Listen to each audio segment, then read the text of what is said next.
Ողջույն ժողովուրդ ջան, հարգանքներս, բարի ուշ երեկո։ Կներեք այսօր մի փոքր ուշացումով, ճիշտն ասած, մի քիչ տրամադրության խնդիր կար, մտածում էի կարող եմ մտնել եթե թե չէ, որովհետև միշտ որ տրամադրություն չունենալու պարագայում կարողանում ես ձևակերպումները ճիշտ տեղ հասցնել, բայց այնուամենայնիվ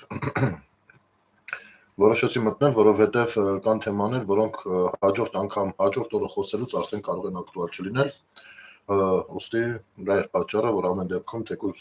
ուշ ժամի որոշեցի եթեր անել։ Խոսքը բնականաբար մասամբ վերաբերվելու է մեր լրագրությանը ու այն միջադեպին, որ այսօր տեղի է ունեցել Գեղամ Նազարյանի հետ, ու մի երկու բան էլ դե հետը մի թեմայով չենք սահմանափակվի։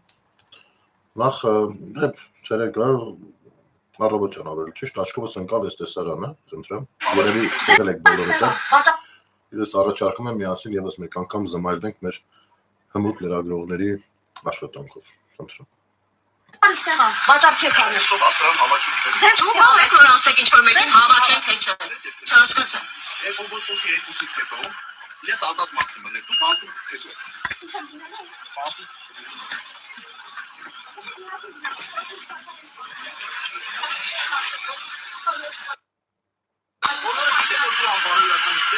Սուրտերը խես է կամ բարոյական։ Սուրտերը ձեր նմանը չպիտի գա։ Սուրտերը ձեր նմանը չպիտի գա։ Ինչ չես կարող։ Սա բարոյական, լրագրության հետ կապ չունեցող։ Դուք եք պատգամավոր եք կոչվում։ Այս ինչ վիճակ է։ Այն լրագրության մակարդակն է։ Ես ուրություններ եկել են սրբավայրը պղծում են։ Դուք ձեր տղայի շիրիմն եք պղծում։ Ձեր տղայի ուշականն է այստեղ, զբաղված եք պղծել։ Ուրեմն սրանից հետո իհարկե հեսա գնահատականներ կտանք, բայց եւս մի տեսանյութ դիտենք, որովհետեւ հետո նույն լրագրողուհին փորձում էր արդարացնել իր գործողությունները, խնդրեմ։ Հարգում դիշատական։ Հարգելի հետևորդներ, ես այս պահին գտնվում եմ Տավուշի մարզպետարանի դիմաց, Տավուշի մարզպետն ասել է, որ սահմանազատման վերաբերյալ հարցերին պատրաստ է պատասխանել իր աշխատասենյակում, այսօր հարցազրույց ասել է չկտա, ինքն այստեղ չի հիշեցնեմ, մենք հետաքրքրվում ենք, թե Տավուշում հաջորդը որ հատվածներն են ինչպես կոչված սահմանազատվելու, որ հատվածներն են տրվելու հակառակորդին։ Ինչ վերաբերում է իրանցում տեղի ունեցած Գեղամ Նազարյանի հետ ունեցած միջադեպին, բայց ես չէի ասի միջադեպ, ես կասեի Գեղամ Նազարյանի հերթական հարձակմանը ինձ ուղղված, եւ ոչ միայն այս անգամ ինձ, նախ միջադեպի մասին խոսելուց առաջ ուզում եմ ասել հավերժ փառք նրա որդու հիշատակին, հայրենիքի համար զոհված մեր բոլոր տղաների հիշատակին, բայց այնուամենայնիվ կան հայրեր, որոնք իրենց այսպես են պահում։ Հիմա ասեմ, թե ինչ էր եղել։ Տավուշի թեմը հայտարարություն էր տարածել այն մասին, որ տեղի ունենալու Սուրբ Երրորդություն եկեղեցու, վերանորոգված եկեղեցու օծման արարողությունը։ Ես բնականաբար իրանցու պարբերաբար իրադարձությունները լուսաբանող լրագրող որպես այս իրադարձությունները ուզում լուսաբանել, բացի այդ ինձ բնակիչները նաև հրավիրել էին, այսպես ասած, որպեսզի գամ տեսնեմ եկեղեցին վերանորոգված, ինչպես տեսակ ես գնացել եմ։ Եվ ճանապարհի կեսից հասկացանք, որ Փաշինյանն էլ է գալու, չնայած երբ քննարկում ենք նաև որոշ բնակիչների հետ, մտածում ենք, որ հաստատ չի գալու, որովհետև Փաշինյանը նույնիսկ իր նախընտրական այսպես ծրագրում թիրախավորում է եկեղեցին։ Այսպես ճանապարհի կեսից հասկացանք, որ չէ գալիս է, որովհետև ՊՊՑ ծառայողների մեքենաներ էին, ոստիկանության գվարդիայի բազմաթիվ մեքենաներ, մեքենայից արդեն իրանցում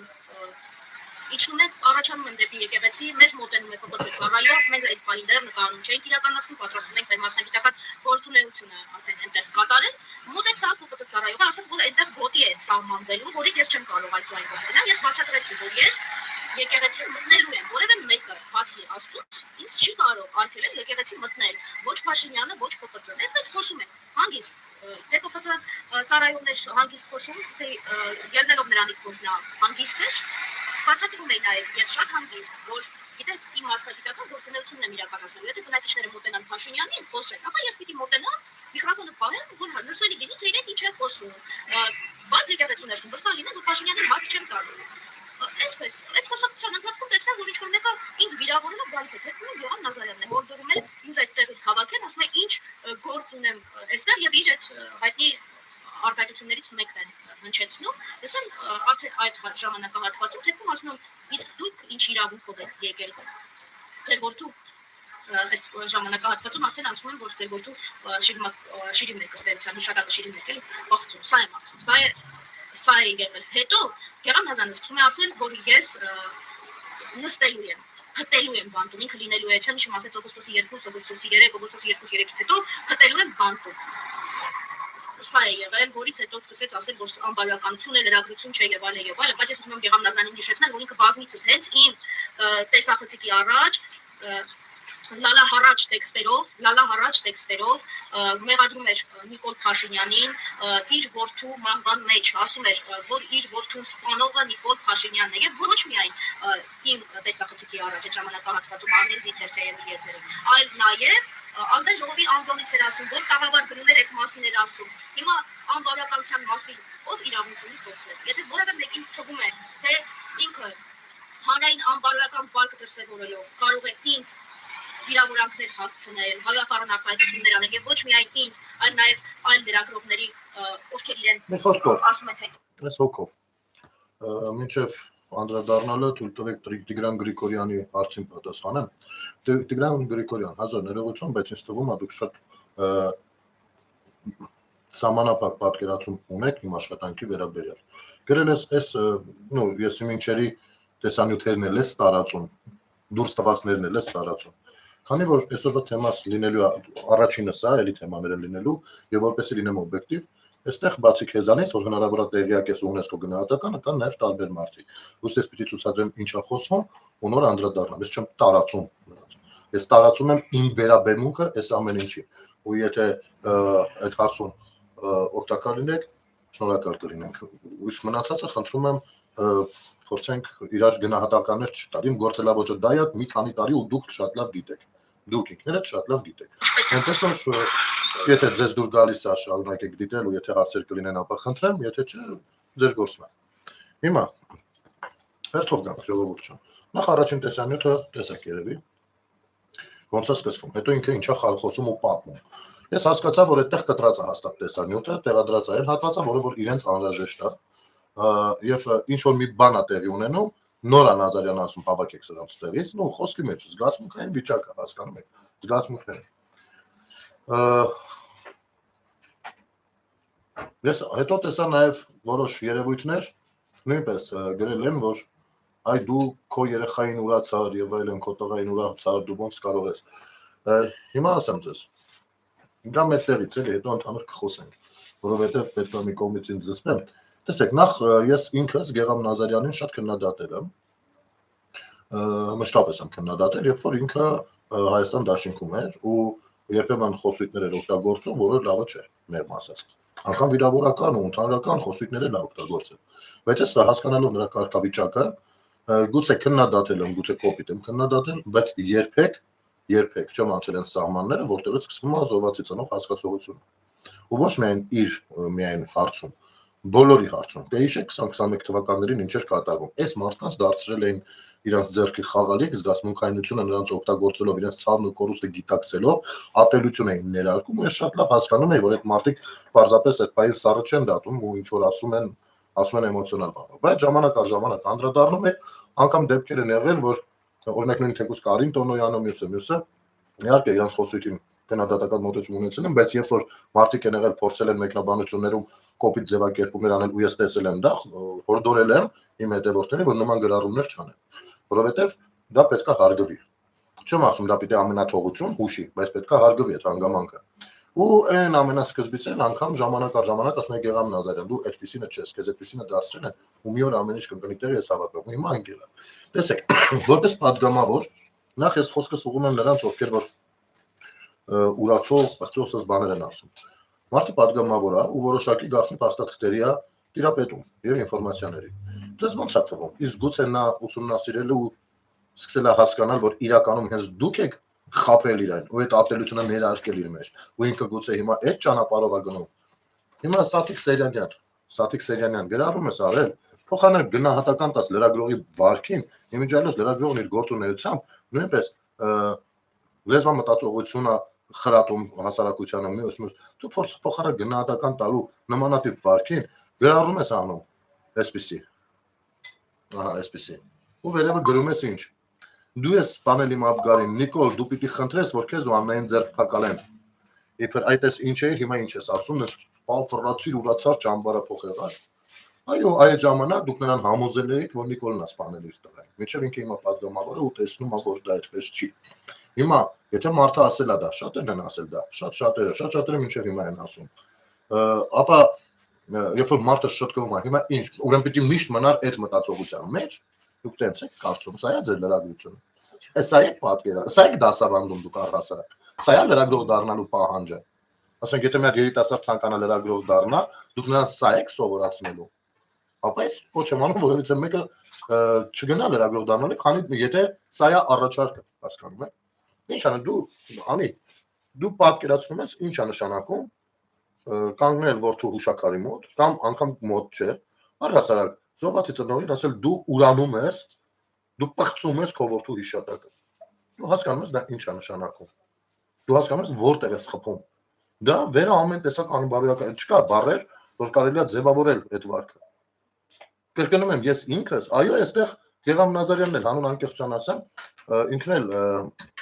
անցնում է որոշ սահմաններ, չնայած նյութը ամբողջովին չի տեղադրած ու ձեր տեղադրած նյութերը, որ կիսատ տեղադրում եք, ես չեմ ցանկանում վստահել դրան, էլի որ բան, ուրեմն այդպես է։ Բայց անգամ այդ բaragam ձեր խոսքը դա պիտի լիներ։ Ինչ է նշանակում, դուք հասկանում եք ուր եք մտնում։ Դուք հասկանում եք, որ այ հենց դրանով այ հենց դա է ընտանիք թիրախավորելը, ընտանիքի զոհված տղային թիրախավորելը, նրա անունը թիրախավորելը ու դիվիդենդ հավաքելը։ Կամ հետո դուրս ես եկել ինչ-որ բաներ ես մեկնաբանում, գալիս էի, պիտի մեզ բան աներ, ինտերվյու տար, չտվեց, չտվեց, որովհետև վարչապետն այցելում, պիտի գնա դիմավորի, ասել մի րոպե անին գալիս է ինտերվյու վերցնի, վարչապետ ջան, չեմ կարա գա մտեղ, ինչ պիտի անի, ասենք դու ոնց ես պատկերացնում, դու տենց իշխանություն ես Հայաստանում տեսել, դու տեսել ես, որ Սերժ Քոչարյանը, նո, ինչ որ մի առիթով գնան մի հատ մարզ ու տեղի մարզպետը տենց իր բաներով լինի, էլի 10 կեկով լինի։ Կամ չես ճշտվել, որովհետև մեկ այլ միջոցառում երբ վսկար էկոպարեկների հետ կապված։ Այսինքն կրկնակից հարաբերվածություն կա։ Խորհրդանշական կարևոր օր է։ Իմիջայլոց հեչ լուսաբանեցիք էկոպարեկներին, որ առաջին անգամ է ներդրվում Հայաստանում ու դա շատ կարևոր կառույց է։ Դժվար, ես չեմ հավատում, որ լուսաբանել եք։ Դուք թարախի մթնոլորտ եք բանանում, հետո նեղվում եք, որ թիրախավորվում եք։ Կներեք, մի հատ հարց ձեզ տամ։ Այսքան բաներ տեղի ունեցան։ Դուք տեսել եք որևիցե լրագրող, ասենք, նեյտրալ կամ այն ոնց եք սիրում ձևակերպել, իշխանական։ Գա ձեր ոնց ես ինչեր անի արա։ Կպնի ընտանիքներին բան։ Թիրախավորի, ստեր տարածի։ Չհարգի նրան զոհված ծնող լինելու հանգամանքը։ Նորմալ է սա։ Ու եթե չկար, եթե նրանից չէ, որ չենք ֆայվում կամ չենք կարա ցավացնենք, կարանք ցավացնենք, բայց դա անբարոյականություն ենք դիտարկում մենք։ Հասկանում եք։ Ինչ եք ուզում այդ մարդուց։ Պատրաստ եք վիրավորել բոլորին, ովքեր որ բանա կարծիք են փոխում, գնացեք այդ Մարտուն Գրիգորյանին հələ վիրավորեք, էլի։ Բախի չեք գնում վիրավորեք։ Հա, չէ, դա սվոյա, հարմար է, նորմալ է, ոչ ծնդեղա թռնմնդի ծնդեղ, հա։ Մի հատ գնացեք, չգիտեմ, ում ասեմ, էլի տենց։ Հա, պատգամավորներ են եղել, ԿՊ-ում են եղել, Աննա, ինչ է, Գրիգորյանը։ Բա գնա մի հատ թիրախավորի հələ, ասա ճամբարափոխ չես աղջիկ ջան դու։ Ուրացող։ Գնա մի հատ բնութագրի։ Հարմար չի տենց։ Ես որովհետև դուք ձեր գործունեության մեջ սկզբունքայնություն չեք դրսևորում։ Եթե դու սկզբունքային սրիկա լիներ, ես ավելի շատ քեզ կհարգեի, ասես մարդը սկզբունքայինորեն սրիկա է, ինքը տենցն է, ու ինքը դա է դարձրել իրան բրենդ։ Կուզես կոնտրությունն է գնել ջան, կուզես նայի, կուզես չէ։ Սկզբունքային վատ մարդը ինձ համար ավելի հարգանքի արժանի, քան զրո մարդը, որը որ միշտ չգիտես ուր է ինչ են շունշանգյալ են շլվար-մլվարը։ Դրանք չգիտես միշտ ով են ինչ է։ Բայց երբ որ մարդը սկզբունքայինորեն վատն է, դու իմանում ես, որ ինքը վատն է, ու վերջ։ Այդ արդեն իր լավությունն է քեզ։ Որ դու տեղյակ ես, որ ինքը վատն է, հասկանում ես։ Ոնց բաներ կան։ Հիմա ինչ դաս պիտի քաղենք։ Առակդ ինչ կուսուցաներ։ Այսօրվա նյութը իր ասելիքը ո՞րն էր, ասեմ։ Այսօրվա նյութի ասելիքը հետևյալն էր, որ եթե մարդը ունի կարծիք, որը չի համընկնում քո կարծիքի հետ, ապա նա պղծել է իր որդու շիրիմը։ Քո ուղերձը այսօրվա անի, դա էր։ Ու դրանից հետո հեչ պետք չի, որ դու կանգնես ձևեր թափես, թե բա 1000 փառք, չգիտեմ ինչ ում փառք։ Ինչի համար։ Դու ով ես որ ասում ես։ Կարաս այս 3 հարցերին պատասխանես։ Իսկապես գիտես հարցեր են եղել, չէ՞ որ ես ինքս էլ հարցեր եմ տվել, լավ ինչի պիտի մենք այդքան զոհ ունենանք։ Ու առասարակ իմ գործունեությունը հենց էլ գնացել է, որովհետև ես համարել եմ, որ բոլոր ժամանակներում այնքան դիվանագիտական սխալներ են գործել, մինչև որ հասավ սրան։ Ու ես բոլորին պահանջել եմ, որպեսզի գան եթերով խոսեն, այ դու չես պահանջել։ Նիկոլ Փաշինյանը համաձայնվել է գա, քո սիրելիները չեն համաձայնվել գալ։ Որովհետև դու չես պահանջել, որովհետև հասկացել եմ, որ քեզի կասեն գնա այս գրի այն գրի, դու գործ չունես, դու ով ես բան պահանջես։ Այդ տարբերությունը մեր միջի դա է։ Նաև։ Կամ ասում ես ինձ մոտեցան, ասեցին ստեղ ես ինչ գոտի է, ես էլ ասեցի ես մեկա մոտենալու եմ, ինձ չեն կարող արգելել եկեղեցի մտնել լուրջ։ Ասեմ ինչ գոտի են ասել են հատուկ պաշտպանող գոտի է։ Դու լրագրող ես, մինչև այսօր այդ բառակապանը կար շնորհակալությունը չգիտես։ Այո, երբ որ երկրի ղեկավարը, ցանկացած երկրի ղեկավար լինում է ինչ-որ մի վայրում, այդ տարածքը հատուկ պահպանող գոտի է վերածվում։ Եվ հատուկ ծառայողները նրանք են որոշում արդեն ով որտեղ կգնա կամ չի գնա, ում կմոտենա, ում չի գնա։ Արարողական գոյություն ու 1000 բան։ Սա պետություն է, սա ձեր երազանքների բանը չի, խուտարոկը չի։ Իրա պանյատներով, սա Ռուսաստանը չի, ոչ էլ Բելարուսն է։ Սա պետություն է։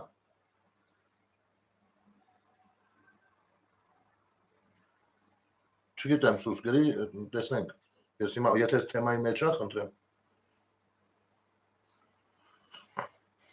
Իսկ մյուս լրագրողները ինչպես են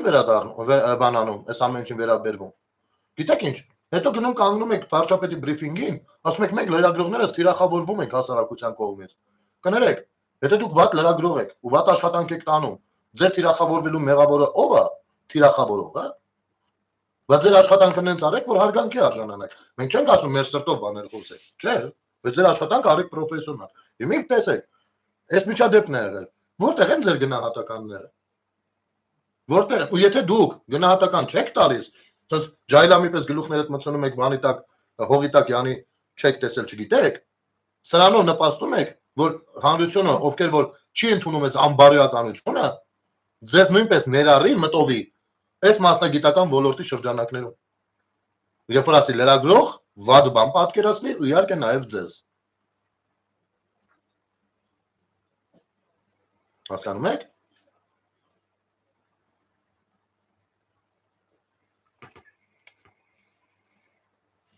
Գնել ջան, հենց ինքն է ասել, որ ծանոթացել է շատ փաստաթղթերի ու հասկացել է, որն է ճիշտ ասել է, հենց ինքը։ Դե բնական է դա։ Ես չեմ լսել, որ դա ասած լինի, բայց դա պարզ երևում է։ Դա իր վարկագծից պարզ երևում է։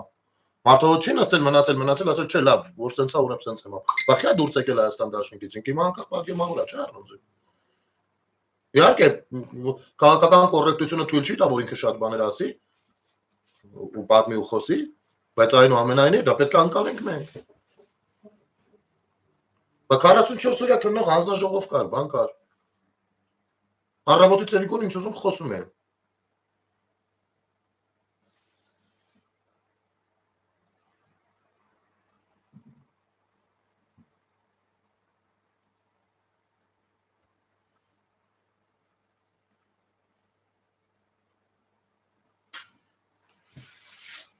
Հետո խոսքի մեջ ինչ է ասում։ Ասում է թե քանի որ Փաշինյանը իր քարոզչությամբ նաև եկեղեցու դեմ է, ես գնացել եմ որ ես ինչ լուսաբան եմ։ Հիմա անի որտեղ ես տեսել եկեղեցու դեմ գործող քաղաքական գործիչ, ու մորոք հարյուրավոր, եթե ոչ հազարավոր,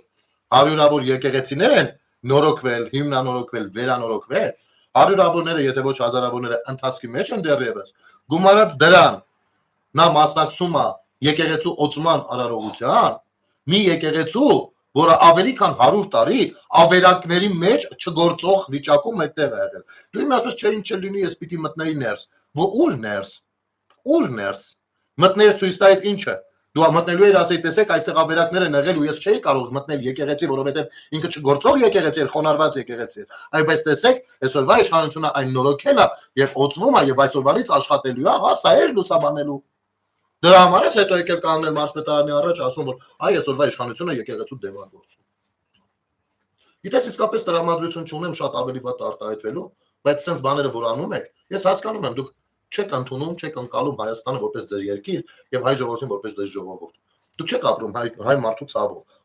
Եթե հանկարծ այդ հայ մարդը ձեզ պես չի մտածում, դուք արդեն всё ատում եք նրա։ Ատում եք պարզապես։ Այնպես որ այդ գծեր քաշողներն ու ատելության հեղինակները հենց դուք եք։ Մեկին տեսա այլի, այ հենց այդպես։ Ասում է, ով որ բան Նիկոլին, չգիտեմ, ասես բաներ է ասում, ու Գեգամ Նազարյանին է փնովում։ Նա ուրեմն նա պիտի մարդ ուրանա իր որդուն, որդու Շիրիմը, որ բան անի, Նիկոլի հետ, չգիտեմ ինչ անի։ Ուրեմն տեսեք, տարական բան ձեզ ասեմ։ Ուրեմն դա ձեր կարծիքով, ձեր նմանների կարծիքով, կարծիքա, տեսեք, վատ չեմ որակում ձեր կարծիքը, որակումներ բնութագրեր չեմ տալիս, չեմ ասում ընդունում եմ, թե չեմ ընդունում։ Տարական բան եմ ասում։ Դա ձեր կարծիքն է, չէ՞, որ ասենք օրինակ Նիկոլ Փաշինյանը վատնա, թուրքա, հողատույա, կապիտուլյան տա, մի խոսքով երկիրը քարափ անում, նա, չգիտեմ, դիտավորյալ սարքեց, որպեսզի Ղարաբաղը տատում։ Այս ամենը ձեր կարծիքն է, չէ՞։ Դուք այդ կարծիքը ունենալու իրավունք ունեք։ Կարծիքն է, ձեր կարծիքն է։ Ես շատ, քանի որ եթե դա հրապարակային է հնչում, մենք շատ կարող քննարկենք այդ հրապարակային հնչած կարծիքը, բայց այդ կարծիքը ունենալու համար չի կարելի որ վիրավորենք ձեզ։ Հասկանում եք, դա հասարակ իրավագիտակցություն է, տարրական։ Նայեք, բայց երբ որ դուք արդեն պայման եք դնում, կանել այդպես սարի կանել, ով Նիկոլին ընտրի ուրեմն նա թրքությունն ադրում, ես ինչ են անդրում, կամ ասում եք ուրեմն եթե դու Նիկոլի ասած դրա ասածպես ուրեմն դու բանը քո զոհված տղայի շիրիմն ես պղծում, բա։ Սա արդեն անբարոյականություն է, որովհետև դա ընդհանրական բանով ես ասում։ Հիմա, եթե դու ասում ես, չէ, դու ճիշտ ես ասել, ասենք էլի կային, էլի ես տեսա այնց անասուններ կային, որ մտել են այս թեզն էին առաջ տանում։ Ապա դու պիտի ուզես թե չուզես համաձայն լինես, գիտես ինչի հետ։ Տես, ես ունեմ հիմնավոր կարծիք, որ մեր 3 նախագահներն էլ Տոտաշիր Սամոնել, Ռուբեն Վարդանյանն էլ վրադիր, Ղարաբաղի քաղաքական ղեկավարներն էլ հետները, ցախու դավաճան, հակապետական, հակահայ երևույթներ են, ու նրանք ամեն ինչ արել են Հայաստանի ինքնիշխանությունից զրկելու համար։ Սա իմ կարծիքն է, որը ունենալու իրավունք ունեմ ես։ Բայց ես չեմ ասում, երբեք չեմ ասել, ընդհակառակը միշտ մարդկանց ասել, այդ բանը մի արեք։ Բայց ես երբեք չեմ ասի, ով սրանց ընտրի, նա ու շարունակեմ միտքս։ Եթե դու ասում ես դա ու մտածում ես որ դու ճիշտ ես, ապա դրանով տալիս ես ինձ հնարավորություն, որպեսզի ես էլ փոխադարձաբար նույն բանը ասեմ, քո ասեին, քո ընտանիքի ասեին։ Հասկանում ես, ու դու չես կարող ոչինչ ասես, որովհետև ինքդ ես դրա տեղը տվել ու դու համարում ես դա ճիշտ։ Հասկանում եք, թե չեք հասկանում, ես ուզում եմ որպեսզի ընդդիմադիրները դիտեն ու ըմբռնեն։ Այսինքն ցանկացած մեկս ունենք մեր կարծիքը եւ ունենք կարծիք ունենալու իրավունք, սա համանadrական նորմա։ Բայց մեր կարծիքը, եթե դարձնում ենք այլոց վիրավորելու բան, այդ արդեն դու կոբերանով ուրեմն ասում ես, եկեք մորս շինեք, տանս անդամներին եսիմ ինչ արեք։ Դու կոբերանով դա ես արդեն ասում, տենց է ստացվում։ Առավել եւս, եթե դու ուղիղ մեկին չես հակադարձում։ Իհարկե, ես հասկանում եմ, օրինակ, ձեր էջերում շատ քաղաքացիներ շատ բաներ են գրել։ Ասենք, այդ ձեզ ինչ ասես, կարան ասած լինեն, ոնց որ դուք այն մարդկանց, ովքեր որ դեմ են ձեր նախասիրություններին։ Բայց հրապարակային խոսքի մեջ, հրապարակային գործիչների մակարդակով, հանրային գործիչների մակարդակով դուք չեք տեսել կամ կարող է միամիտ մի բան գտնեք, այդպես պատկերացնեք, որ ձեզ սատարելու համար մենակ վիրավորող լինի։ Բայց դուք բոլորը դա եք անում։ Հիմա ով է ում թիրախավորում, ով է ատելության մթնոլորտ տարածում։ Հետո այդ թարախի տակից էլ ասեք նրանք, ով պիտի դուրս գա։ Տեսեք, որ դուք լրագրողներ չեք, դուք ատելության խոսքի տարածողներ եք։ Դուք ատելության տարածողներ եք։ Դուք նայեք ոնց է, ես ինքս շատ բաներ չգիտեմ ու չեմ հասկանում։ Դրա համար երբեմն իմ եթերներում, եթե լինում են տենց հարցեր, ես ասում եմ ժողովուրդ, այս իմ պատկերացումն է, այս բան կարող է սխալվում եմ, չգիտեմ, եկեք քննարկենք։ Ես չեմ դա ճշտի տեղ բանանում ու պնդում, որ չէ, ով էլ սրա հետ համաձայն չի, ես ինչը։ Բայց ձեր մեջ տգետները, այն հրապարակային խոսքով տգետները, ես ձեզ ընտրող մարդկանց բան չեմ ասում։ Ձեր հրապարակային դեմքերի տգետները առավոտի ծիրիկուն այդ գործին են։ Առավոտի ծիրիկուն։ Այսօր իմիջայլոց մեր հասարակական կազմակերպության կամավորներից մեկի հետ շատ երկար ու հետաքրքիր զրույց ունեցանք մի բանի մասին, որը երբեք չի խոսացվել։ Երբեք չի խոսացվել։ Մի տեսակետի մասին։ Ասեմ։ Եկեք մեզ նա տեսանյութ դիտենք նոր։ Ուրեմն ես ցույց կտամ հիմա մի աղջկա, շատ հետ երևի ճանաչում եք, Բելա Բաբախանյան։ Ասեմ, որ ես իր մտքերի հետ համաձայն չեմ, իր գործելաձևի հետ նույնպես, բայց քանի որ հայ աղջիկ է ու Բելարուսում, եթե չեմ սխալվում, նրան բռնել են, ես ինքս նույնպես կոչ էի անում, որպեսզի հետաքրքրվեն այդ աղջկանով ու փորձեն ճիշտ լուծումներ տալ իրադարձությանը, անկախ ամեն ինչից։ Հիմա հրապարակային մեր աղջիկը բան է ասում, ես ուզում եմ փորձեմ այս թեզին անդրադառնալ, խնդրեմ։ Ինչ ասում, նո, դրել է պատգամավորներից մեկի խոսույթը ու դրա վրա ռեակցիա ցույց տալիս, հետաքրքիր է, եկեք լսենք, հետո ես իմ մոտեցումը կասեմ, չնայած շատերից ծանոթ եմ մոտեցումը։ Արարատը մեր ինքնության մասը շատ լավ։ Հիշում էր Երևանից շատ գեղեցիկ բացում է Արարատի տեսարանը։ Շատ լավ։ Պատմական Հանոյը տապանը այնտեղ իջավ եւ կյանքը սկսվեց եւ այլն, բայց դա որքանով կապ ունի Հայաստանի Հանրապետության հետ, մեր հանրապետության հետ, որքանով կապ ունի այլ երկրում, հարևան երկրում տեղակայված գտնվող սարը։ Հիմա մի հատ ասեք հայեր ջան, սրա նմանին вообще ինչ գնահատական կարելի է տալ։ Գնահատականը թույլ կտամ դուք կոմենտներում գրեք, իսկ ես կասեմ սրա նմանները ու սրա տեսակը չէ, ես չու շատացել են Հայաստանում, Հայաստան այսպես հապշտակ է ու ուտում են։ Ես չեմ հասկանում, աղջի, քեզ ու քո նմաններին Թուրքիայում են աճացրել, թե որտեղ են աճացրել ու գցե մեր ջանը, որ այսպես էշեշ դուստակ, էշեշ բանի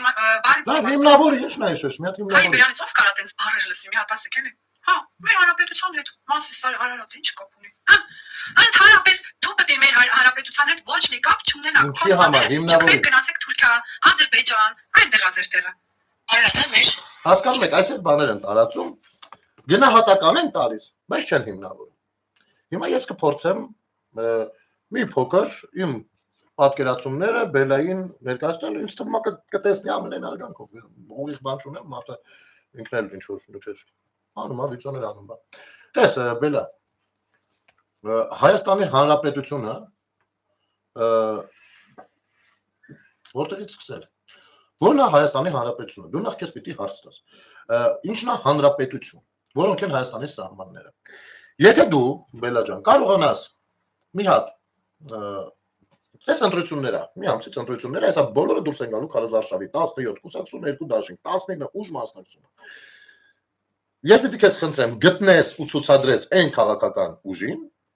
ով իր ռազմավարության մեջ գրել է, որ ինքը Հայաստանի Հանրապետությունը չի ընկալում այն տարածքներով, ինչ որ Ալմատիով է, կարծում է, որ մենք ունենք հողային պահանջներ Թուրքիայի եւ Ադրբեջանի նկատմամբ։ Ну, կամ այս միտքը, ну, ձևակերպումը կարող մի քիչ այլ կերպ լինի, բայց այս միտքը որ պարունակի։ Խնդրեմ հրապարակես։ Ինձ թվում է, պիտի չչարչարվես, որովհետեւ չկա։ Հասկանում եք, Հայաստանի Հանրապետությունը ճանաչված պետությունը Ալմատիով իր 29842 կիլոմետր։ Հիմա դու, եթե գտնես ավելին, ինձ ասա ավելին։ Եթե Հայաստանի Հանրապետությունը մի անգամ է եղել ավելին, մի անգամ։ Ես երեկվա եթերներ, որ կարդացի Քաջազնու նամակի առաջին հատվածը, թե մի երկու օր առաջվա չեմ հիշում, ով առաջին վարչապետն էր առաջին հանրապետության ու Նյու Յորքում հավաքի ժամանակ բարևների մեջ նշում էր Արցախը, Նախիջևանը, Մասիսը եւ այլն, Արաքսը։ Դրանից հետո ռուս-թուրքական պայմանավորվածություններով, պայմանագրերով պարզապես կիսվել տրվել այս կողմենքով, իսկ դրանից հետո առհասարակ Հայաստանի Հանրապետությունը օկուպացվել է։ Երբ որ 91 թվականի սեպտեմբերի 21-ին մենք դարձանք անկախ պետություն, Ալմատայի հռչակագրով, մենք չենք ասել, որ մենք հանդիսանում ենք առաջին հանրապետության, այն հանրապետության, որը որ մինչև այդ պայմանագրերն են եղել, այ դրա իրավահաջորդը, մենք դա չենք ասել։ Մենք շեշտել ենք, որ այս տարածքը։ Հետևաբար ինձ ցույց տուր իսկապես Մասիսը երբ Հայաստանի Հանրապետության, Հայաստանի Հանրապետություն ասացի մեջ եղել է այդ ժամանակահատվածում 1919 թվականին, որից հետո եղել է այն ինչ որ եղել է, ես ասացի, նորագույն պատմությունը կարելի է բացել, ծանոթանալ, Google-ով ընթերցել։ 91 թվականին արդեն Հայաստանի Հանրապետությունը այս սահմաններով է, այն սահմաններով որ կա, եւ որևիցե նախագահ, ղեկավար, քաղաքական գործիչ ավելի մասին պահանջ երբեք չի դրել։ Երազանքների մասին դրվել է, բայց ռազմավարական բան այդպեսի չի։ Շարունակեմ միտքս։ Ու այստեղ մեր ընկերոջ հետ մի քիչ զրուցում ենք։ Իհարկե անդրադարձանք նաեւ այն նույն անձնագրերի թեմային, բան Մասիսը բոլորս են կարոտում, բնականաբար, բայց ինչն է հետաքրքիր։ Ինչու է մեր համար, ինչի համար է, որ մեր համար Մասիսը ունի կամ պատկերված է միշտ այն տեսքով, որ տեսքով, որ մեր մոտից երևում է։ Ինչի համար։ Ինչի երբեք չունենք պատկերներ Մասիսի հակառակ կողմից։ Ու այստեղ հիշեցի մի բան, որը երեխա ժամանակներն էի շատ լսում։ Ու դասատուներն էին ասում, ընտանիքներում էին խոսում են, գիտեք, ասում են Մասիսը այն կողմից այնքան տգեղ է, այս կողմից է ինքը սիրում ու բե։ Այ որտեղ էր թաքնված իրական մանիպուլյացիան եւ ինչ էին ուզում մեզնից ստանալ։ Ինչու մենք չունենք Մասիսը այն կողմից։ Այստեղ շատ լուրջ հարցեր կա, որովհետեւ մեզ պատրաստում են, պատրաստելու ժամանակ մենք պիտի ունենայինք երազանք, բայց ոչ նպատակ։ Որովհետեւ հենց երազանքը վերածվեր նպատակի, կառավարելիությունից դուրս կգայինք մենք։ Եվ որպեսզի դա տեղի չունենար սովետի ժամանակ, թույլատրեցին Մասիսը ռոպագանդել,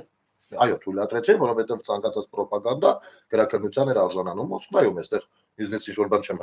հորինում։ Ամեն բառը, տառը, գույնը, երաժշտությունը, ամեն ինչը անցնում էր այդ բանով։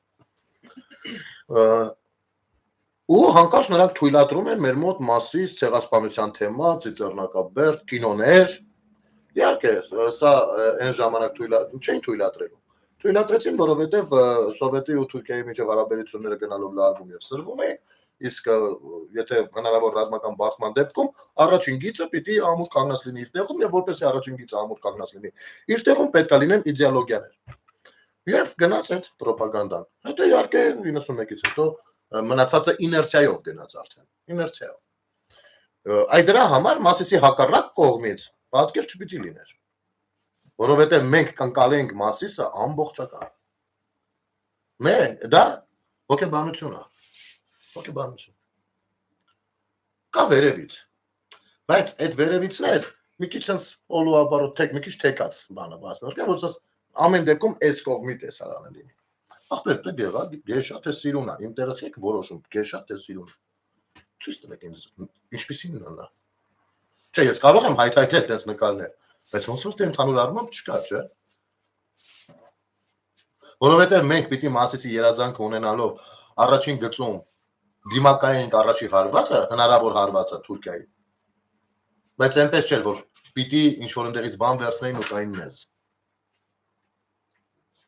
Ես եմ կարծում, որ բոլոր կողմերից սիրուն հարցը դա չի։ Անկամ սիրունի ու գեշի խնդիր չի։ Խնդիրը այդ իդեոլոգիա, արհեստական իդեոլոգիաներն են։ Հասկանում եք։ Եվ մենք շատ հաճախ ինչն ենք շփոթում, հայկականը Հայաստանի հետ։ Տեսեք, երկու ուժերը, Քոչարյանի դաշինքն ու բանի դաշինքը, Սամվել Կարապետյանի, էր դուրս եկան Մասիսի ֆոնին։ Ունեք համարձակություն հակառակ կողմից նկարը դնեք ու տենց խոսեք։ Որովհետև ես կարող ցանկանում եմ Մասիսի հակառակ կողմում հայտնվել։ Թե դուք չեք ցանկանում, որ հանկարծ նենց նպատակներ ձևավորվեն, որ հայը ցանկանա գտնվել Մասիսի հակառակ կողմում։ Դուք դա չեք ցանկանում։ Այդ դրա համար է միշտ Մասիսը պատկերված այնպես, ինչպես մեր կողմից է երևում։ Այ ինչպես 90-ականների պատերազմը, այո։ Մենք պիտի մուշը Սասունը հետ բերենք, բայց պատերազմը Արցախում ենք անում։ Որովհետև պետքա իդեոլոգիաները լինեին, բայց գործողությունը ոչ ոք չէր կպնելու։ Պետքա մարդկանց մտցնեին այդ դաշտ, որ իրենք կարողանային փողեր լվանային։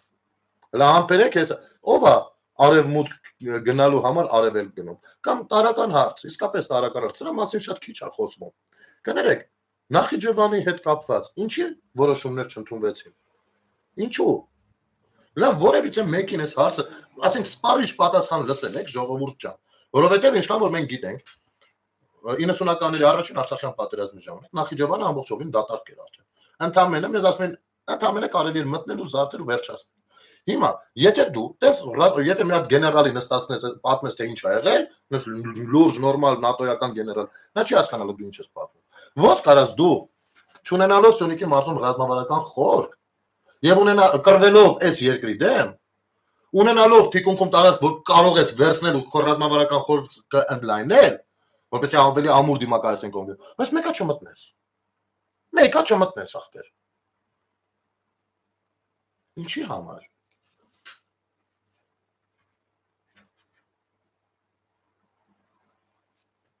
Որովհետև Նախիջևանի մասին սցենար չէր իջել Մոսկվայից, իջել էր Արցախի մասին։ Եվ իմիջիայլոց Արցախը Հայաստանը եւ վերջ ասեց ոնց որ Նիկոլ Փաշինյանը ռազմական գործիչներից ասել է Ազգալյանը, եթե չեմ սխալվում, Արցախը, Հայաստանը եւ վերջ։ Այդ արտահայտությունը պատկանում է Լեոնիդ Ազգալյանին։ Ինչից հետո այդ նախադասությունը կորել է։ Ամեն ինչ պատմում են, հիմա էլ հենց հիմա բոլորը ամեն ինչ պատմում են,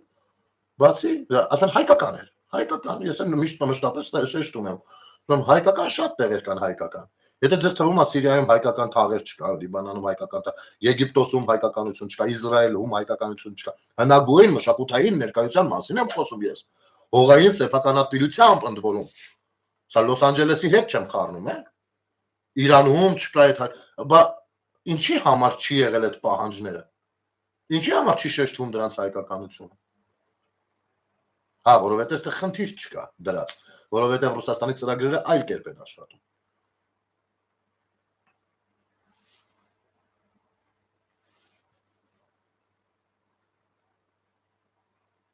Իսկ Արցախի մասով ես պատմել եմ մի քանի անգամ էլի կպատմեմ ժամանակի հետ, թե ոնց էր սարքած։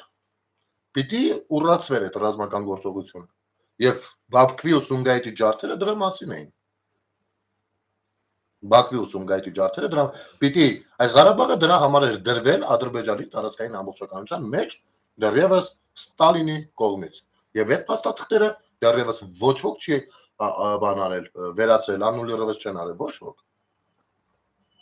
Այն միջակ վիճակի նկարագրությունները որ տալիս է, գիտեք ինչ, դուք երբ որ ասում եք Արարատը հայկական, դուք նորություն չեք ասում, որևիցե հայի։ Դուք այդտեղ պարզապես փորձում եք դիվիդենդ շահել, կեղծ հակադրության մեջ դնել, մեր հետ, ովքեր որ ավելի խորքային գիտեն ինչն ինչոց է։ Եվ այս դրա համար էլ ձեզանից շատերը չեն էլ գալիս բանավեճերի։ Հարցերի հարցն է, ինձ համար մշտապես դա հարց է, եթե սպառիչ պատասխան կլինի, ասեք։ Ընդ որում ես շատ բաների տիրապետելով եմ այս հարցը առաջացել է շատ թեմաների տիրապետելու արդյունքում։ Լավ, ինչի Նախիջևանի հետ ոչ մի գործողություն չեղավ։ Չնայած որ Նախիջևանից մշտապես եղել են սպառնալիքներ։ Ինչի։ Ինչի։ Կամ դու պահանջներ ունես բան Թուրքիայի հետ, այսինքն արևմտյան ուղղությամբ, բայց դու կռիվը տանում ես արևելքում։ Ընդ որում կռիվը հաղթում ես, հետո գնում բանակցություններում, ասում ես ինչը տանք, որ բան անենք, խաղաղություն ստորագրենք։ 7 շրջան, ինչի դիմաց, ոչ մի բանի։ Մեղրի տանք, Պողոս Պետրոս անենք։ Էս ի՞նչ է։ Եթե ոչ, վերևից հրահանգ, որովհետև վերևից բոլորին է լսում, չէ՞, բոլոր կողմերին։ Եվ ով ինչքան կարա փորձում է ազդեցություն թողնի։ Ադրբեջանը կարողանում էր ազդել ռուսական քաղաքականության վրա։ Մերոնք ճորտ էին հանդիսանում ռուսական քաղաքականության ներսում։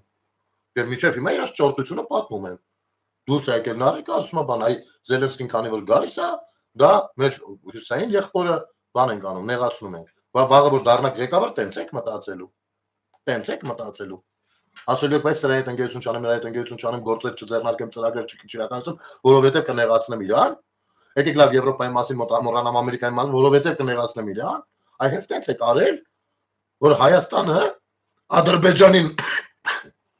հենց նույն ռազմական իմաստով հակադրվելու համար համապատասխան զենքեր չի ունեցել։ Ոչ քանակով, ոչ որակով։ Ուրիշ երկրերից էլ չեն վաճառել։ Չեն վաճառել, որովհետև Ռուսաստանի գործոնը կա։ Հիմա նստել փիլիսոփայում ենք։ Բա այս ինչ են ասում, Արարժատը, այս ինչ է ասում, դուք ինչ է ասում։ Ոսկե որ Հայաստանի Հանրապետության տարածքում չի Արարատը։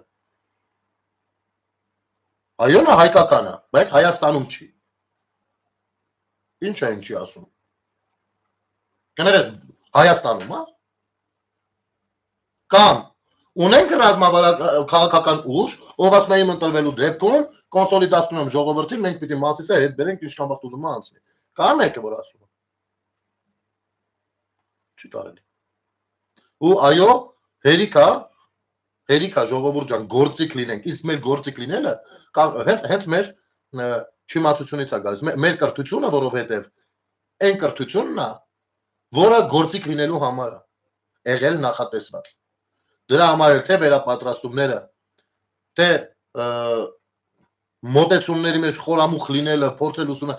էդի արագ է պետք անել։ Որովհետև մեր կրթությունը կրկնում եմ, գործիք լինելու մասին է եղել։ Մեզ դաստիարակել են այդպես, որ բառացի չեն ասել բնականաբար։ Սիրտները շահելու համար անգամ էլ ցիցեռնակաբերդ են թողել սարքենք, էլ մի երկու հատ կինո նկարենք։ Հասկանում եք։ Կներեք, Բաքվում ջարդեր չէին եղել, թեկուզ նույն 18-19-20-ական թվականներին, բայց ինչի ոչ մի կինո չէր նկարվում։ Հա, ընդ եղբայրություններ ճիշտ է, մոռացա։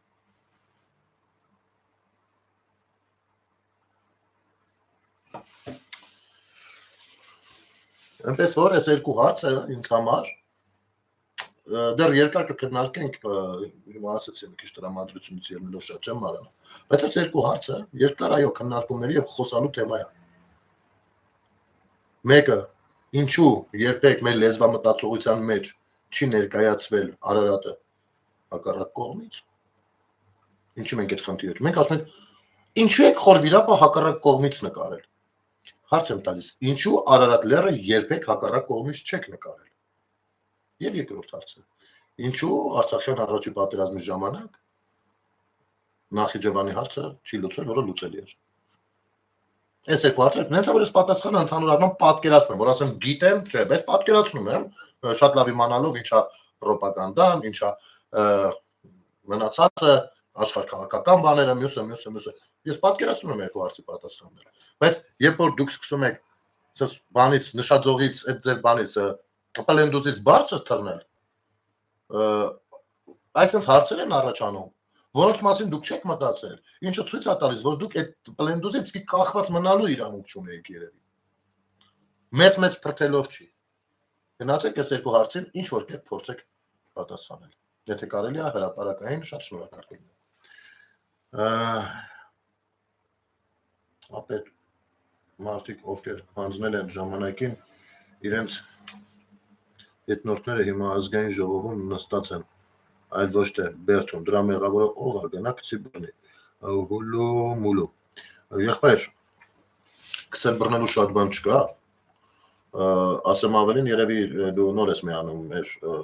Facebook-յան շփումներին, շատ ուրախ եմ քեզ այստեղ տեսնելու համար, հավատա, եթե վաղուց միացած լիներ, շատ ավելի շատ բաների ծանոթ կլիներ, իմ մոտեցումն էլ շատ պարզ ու հստակ է, ես ինքս դատաիրավական համակարգի պրավալների մշտական քննադատողն եմ, բայց գիտեմ թե ումոնց եմ քննադատում այդ հարցում, որովհետև մի կողմից կարելի է քննադատել իշխանությանը, այո, որովհետև ամեն դեպքում կառավարություն իշխանությունն է ձևավորում, բայց մյուս կողմից ես նաև հասկանում եմ կառավարության կաշկանդվածությունը դատաիրավական համակարգի վրա, որովհետև դատաիրավական համակարգը պիտի լինի անկախ։ Տես, պատկերացրու այսպեսի բան։ Դու ենթադրենք, դու դառնում ես վարչապետը։ Ինձ խոսք ես տվել, որ սա գցելու ես տեղը։ Ես ասում եմ, օքեյ, ես քեզ ընդունում եմ։ Դու գնում ես վարչապետ։ Դառնում ես վարչապետ, ծանոթանում ես 1000 տեսակ թղթեր ես ստորագրում, գաղտնիության, ուժ գաղտնիության առաջիկա գետո, ծանոթանում ես մասնագիտական խմբերի հետ, ովքեր որ աշխատել են ամենատարբեր բաներով, ինչը որ կառավարչական գործում պետք։ Հետո ասում ես, գիտեք ինչ, ես ժողովրդին խոսք եմ տվել։ Դատաիրավական համակարգը։ Ու քեզ ասում են, գիտեք ինչ։ Եթե դուք դատաիրավական համակարգի վրա փորձեք քաղաքական բան կիրառեք, լծակներ կիրառեք, դրանով դուք խախտում եք սահմանադրությունը եւ միջազգային ատյանները ձեզ ադբոյ կտան։ Ու ցույց են տալիս այդ ամեն ինչը։ Դու ինչ ես անելու։ Դու այդ դեպքում վստահաբար ամեն դեպքում եթե խոսքի տեր մարդ ես, ասես լավ, իսկ ինչ ճանապարհներ կան, որպեսզի գոնե մի քիչ բարելավենք։ Այդ ճանապարհները ավելի երկար են։ Նախ սահմանադրական դատարանում փորձել ունենալ այնպիսի մաքուր վարկով բաներ, դատավորներ, նշանակել դա չնայած կարող է 5-ը ներկանան մաքուր վարկով, հետո բարձրի այն 4-ը այնքան էլ մաքուր չէին։ Հետո մի հատ այն 4-ին պետք է այդ զուգահեռ համժողովուրդը համ բանը լրագրողները քննադատելու են։ Այսպեսի բան է, դատաիրավական համակարգը ինքը անկախ է։ Հիմա ես քեզ հիշեցնեմ, երբ որ 18 թե 19 թիվեր Նիկոլը ջղայնացավ ասես մատել եք, հելնում ենք դատարանների դռները փակենք։ Ես հասկանում եմ, որ դա լավ բան չի, ճիշտ է, դուրս եմ եկել ու փակել եմ, անգամ մի հատ պիկնիկի գլուխ եմ վրան գրել եմ արդարադատություն, տնգցրել եմ, ես մատից ու այսպես նկարում եմ։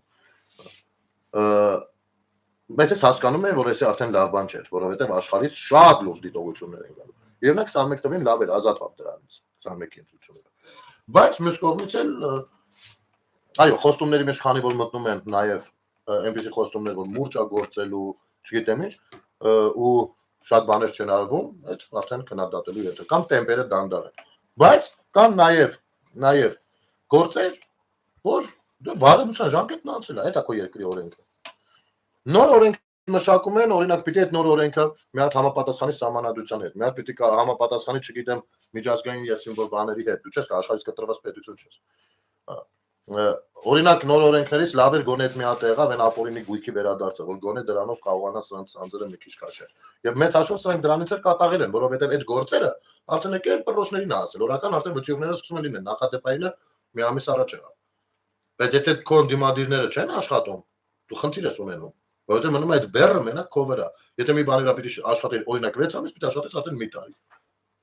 23 թվականին, եթե չեմ սխալվում, այդ օրենքը վերջապես ընդունվեց, այսինքն 2 տարի անց, ինչը նորմալ սռոք է։ Մտավ քննչականներով, դատարաններով, դատախազությունով արդեն վճիռները գնում են 2-3 տարվա մեջ, այդ էլ իմ կարծիքով նորմալ սռոք։ Կուզեի ավելի արագ դեր, իհարկե կուզեի ավելի արագ դեր։ Կուզեի մի հատ լավ հագցնեն, իհարկե կուզեի որ մի հատ լավ հագցնեն, որովհետեւ պետության հերն է նրա կանցը։ Բայց իմ պահանջը այստեղ ոչ թե այնա, որ բախի նստած չեն այս կողմեն կողմ, որովհետև չեն նստելու նրանք։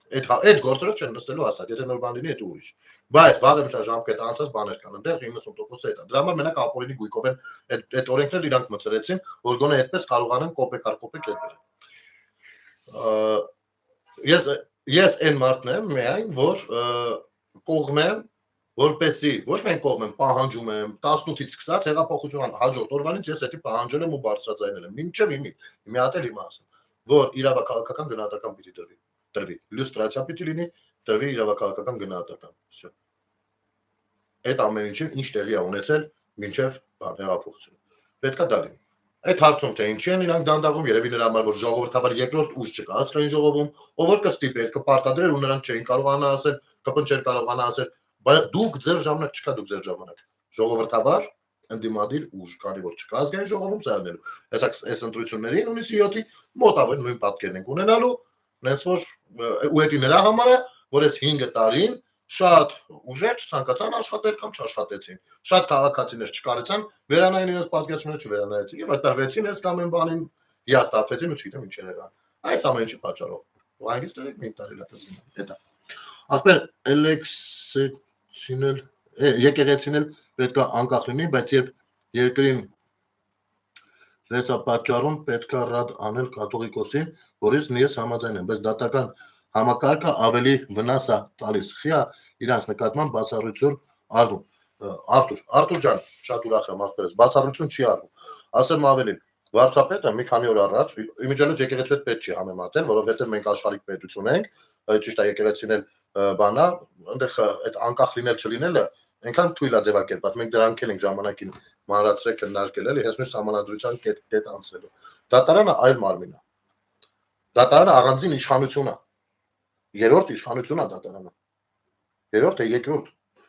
Ինքը առանձին իշխանություն է։ Եվ տես վարչապետը անգամ բրիֆինգի ժամանակ, եթե չեմ սխալվում, խոստովանեց, որ այո, իրանք երկու հարցում պրավալ ունեցել են։ Մեկը դատաիրավական համակարգն է, մյուսը ջրային կառավարումը։ Ջրային կառավարման ոլորտում խնդիրները այս իշխանությանը չեն պատկանում։ Դրանք երբեք նորմալ չեն կառավարվել ու որպեսզի բերվեն լավ դիրքի, հետո մեծ աշխատանքներ ու ծախսեր ու հեղինակություն է պետք օգտագործել։ Սա հասկանալի է։ Դատաիրավական համակարգում պիտի կարողանա կադրեր ներդնի այդ համակարգում։ Կադրեր, ընդ որում կադրեր, ովքեր ոչ թե հավատարիմ լինեն իրեն, այլ հավատարիմ լինեն իրենց գործին։ Հասկանում ես։ Բայց այդ կադրերը, կլինեն իհարկե, ես բոլորին չեմ բանանում, մի 10, 20, 30 գուցե կլինեն լավ, բայց ընդհանուր առմամբ այդ կադրերը ավարտում են ինստիտուտները, որտեղ որ իրանց դասախոսը էրանք են, որտեղ որ ինքը կաշառք է տալիս, հետևաբար հետո կաշառք է վերցնելու։ Փաստաբանները, կներես, փաստաբանների պալատ ասած է, ես քանի անգամ ասել եմ, պարոն Փաշինյանին էլ եմ ասել եմ, պարոն Փաշինյան, խնդրում եմ, երբ որ ասում եք մեր երկրում մանոպոլիա չկա, խնդրում եմ այդ նախադասությունը մի ասեք, որովհետև մեր երկրում մանոպոլիա կա ու դա կոնկրետ փաստաբանների պալատն է, որը վերածվել է Կտրիշ Ներսիսյանի քոչասերժական բանդայի անձնական օֆիսի ու ինքը չէ՞ կարա փակես, ինքը համանդրական մարմին է։ Հիմա գնա ուզեցի լիցենզիա հանես, պիտի գնաս դասընթացների մի տարի, մի հատ 1.3 միլիոն այդտեղ պիտի մուծես, հետո մի հատ էլ չգիտեմ 150,000 քննությանը, մի հատ էլ իրանց սրտով չեղա, ինչի են փաստաբանները շատ-շատերը խուսափում հրապարակային իրանց խնդիրներից խոսել։ Որովհետև լիցենզիայի խնդիր ունեն, կախման մեջ են գտնվում այդ մոնոպոլիստներից։ Կարող է հենց երկու ոտորի կողեն կոշիկ ենքան խնդիրներ առաջ ասենք համար լիցենզիա չստանաց։ Ձեր տունը չես, հորդ մորդ հետ չես շփվում, դավեստուց։ Հասկանում եք։ Սա հարցեր կա։ Ուտեղ խորքային ենքան խնդիրներ, բայց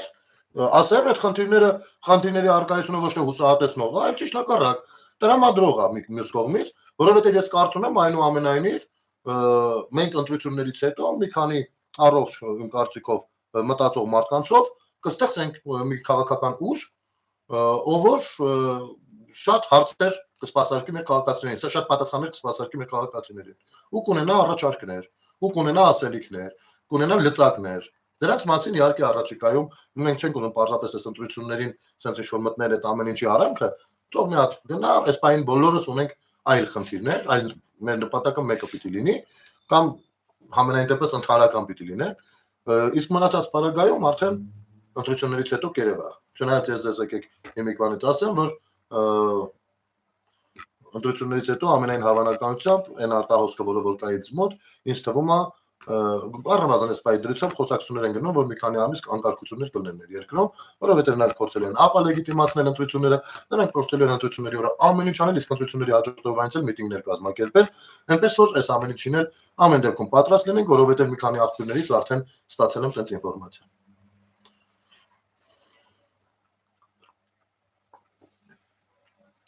Ինչ է եղել ժողովուրդ։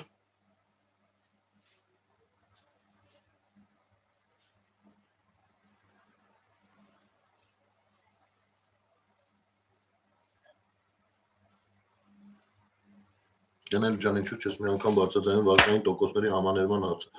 Ես այդպես բաներից հեռու մարդ եմ, բայց մյուս կողմից էլ ունեմ պատկերացում, բայց հիմա պատրաստ չեմ այս հարցին պատասխանեմ, եկեք թողնենք ձեր թույլտվությամբ Արմենին ջան, թողնենք վաղը կամ մյուս օրվա եթերին լավ, ես իմ պատկերացումը մոտեցում անպայման ձեզ կասեմ։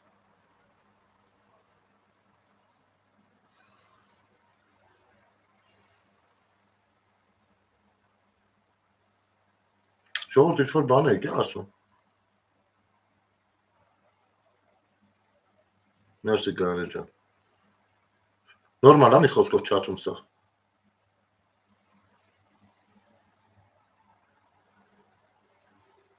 Նայեք ժողովուրդ ջան, նայեք։ Հայերեն գրած անունով Արսեն, իբր էլի, Արսեն Մ. Հայերեն գրած, ինչ է գրում։ Дорогие армяне, уже начинайте азербайджанский язык, скоро будете жить в западном Азербайджане. Նայեք, անասում։ Հիմի ты сам азербайджанец, да, с Азербайджана?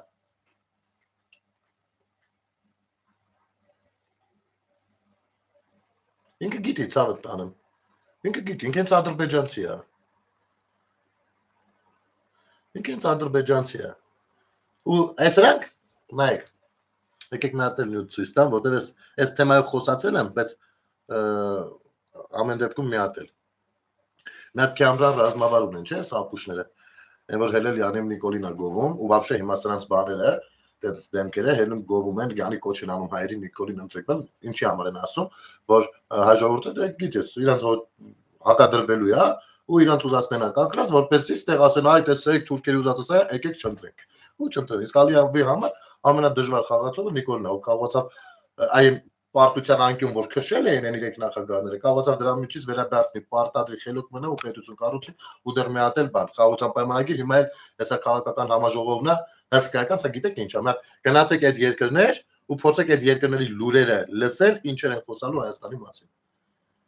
Հասկանում եք։ Այս սրանց խնդիրը այդտեղ է, մանավանդ որ Եվրամիությունը կասեցրեց, սրանք էլ իրենց մոտ Ալիևն էլ Ապուշենքն էլ է կասեցրել, աշխարհից իզոլացվում են իրանք, հասկանում եք, ժողովուրդ ջան։ Աշխարհից իզոլացվում են, ու որպեսզի ինչ-որ բան կարենան լուծել, շատ-շատերին պետք է, որպեսզի այստեղ բան փոխվի, որպեսզի լրիվ լինի Ռուսաստանի սցենարիստների ձեռը իրավիճակների զարգացումը։ Իսկ նրանք թե ինչ սցենար ունեն, բոլորը շատ լավ գիտեք, իրանք խնդիր ունեն, շատ են ցանկանում Սյունիքի մարզը դառնա բան, միջանցք ունենա, երբ որ FSB-ն իրանց այնտեղ նստած լինի, մի խոսքով, հազարաթար նրանք Հայաստանի սահմանները չեն ճանաչում, մի խոսքով, սա լիքը բաներ։ Ու չեն ճանաչում ոչ թե որովհետև քանի մասիսը ստեղծի չենք ճանաչելու, այլ որովհետև չեն ճանաչում, որովհետև պետություն չեն ճանաչում։ Իրենք համարում են, որ այդ իրացնա, իրենք պարսիկներից խլել են։ Իմիջիայլոց դրա մասին ասել են։ Դրա համար իրանք հնագույն 150-200 տարվա դոգովորներ են հիշացնում հիմա։ Հենց որ եկեք հասկանանք, թե իրականում իսկապես որտեղ ենք ու ճակատագրական բանի մեջ ենք հիմա, ընտրության առաջ ենք կանգնած։ Մնացածը ոնց որոշի ժողովուրդը։ Այսպես ժողովուրդ ջան, շնորհակալ եմ եթերը դիտելու տարածելու համար, մաքսիմում փորձեցի կոռեկտ լինել, տրամադրությունս իսկապես այն չէր, մորակրոջս տղան եղբայրս բավականին ծանր վիճակում է, հիվանդանոցում ենք, բայց այս անդրադարձը ես չէի կարող չանել եւ երևի թե ինչ որտեղ անի բախտը հենց այդտեղ է բերում, նաեւ որ ես այն տրամադրությունը չունեմ, որ շատ ավելի կոշտ ու կոպիտ բնութագրեմ իր գործունեությունը, այսօրվա առանցնու դրածը, բայց գնահատականներս որ բոլորիս հետեւյալն է, որ եթե մարդիկ ձեր կարծիքին չեն, դուք նախ փորձեք չվիրավորել այդ մարդկանց ու հարգեք ցանկացած մեկի կարծիք ունենալու իրավունքը, եթե ցանկանում եք ինքներդ էլ ունենաք կարծիք ու դա հարգող լինի։